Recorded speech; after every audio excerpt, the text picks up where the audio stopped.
તે તારા ડેડી વિરુદ્ધ જે ફરિયાદ કરી છે એ પાછી લઈ લે.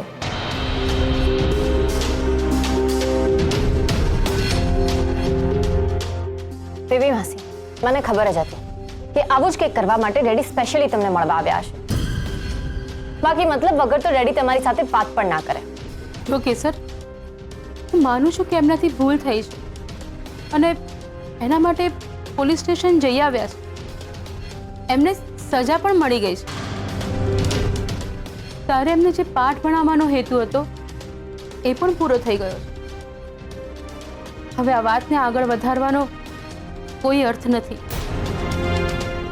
બેબી માસી, આમ તમે કહી રહ્યા છો, એક સમય જો મમ્મીએ આવું કંઈ કહ્યું હોત ને તો મેં સાંભળી લીધું હોત.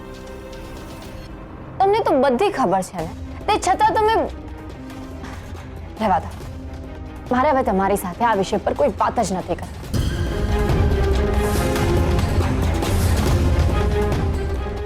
બેબી માસી, કમ્પ્લેન પાછી લેવાનું કારણ કહેશો? હું શું કામ કમ્પ્લેન પાછી લઉં?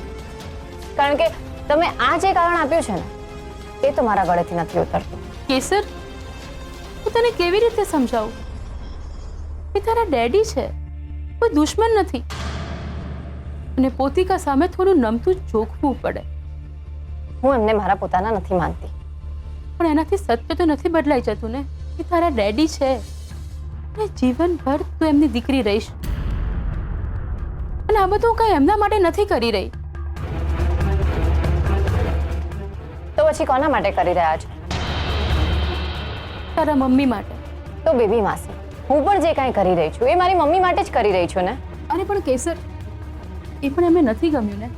બેબી માસી, ક્યારેક ક્યારેક વડીલો છે ને સંબંધ અને સમાજની ચિંતામાં જે ચાલતું આવ્યું છે ને એને જ ચાલવા દે છે. પોતે બસ સહન જ કર્યા કરે છે. પોતાને ગમે તેટલું દુઃખ થતું હોય ને તો પણ કોઈને કંઈ જ નથી કહેતા. ત્યારે મારા જેવા નાના હોય છે એમનો વિચાર કરવો પડતો હોય છે. તારી વાત સાચી છે કેસર, પણ બસ તો પછી મારી વાત સાચી છે ને તો પછી આ વાત અહીંયા જ પૂરી થઈ જાય છે. બેબી માસી, હવે હું જાઉં, મારે ડ્યુટી પર જવાનું મોડું થઈ જશે. અને હા, આ વાત બાને ના કરતા, નક્કામાં તમારા ઉપર ગુસ્સે થઈ જશે. જય સોમનાથ.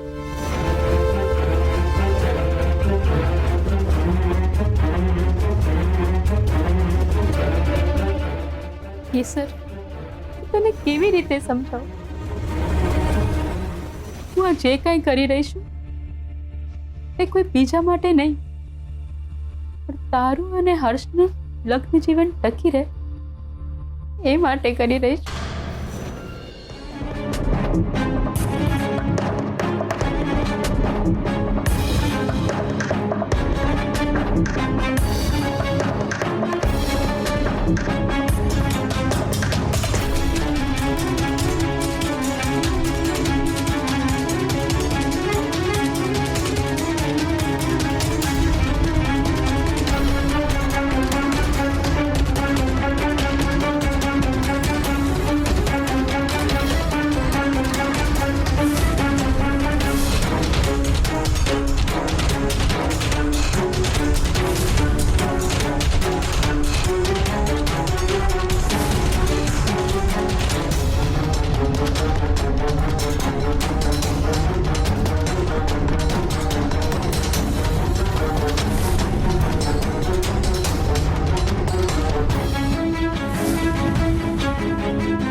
અર્જુનને કહું કે કેસરને કમ્પ્લેન પાછી લઈ લેવા માટે સમજાવે.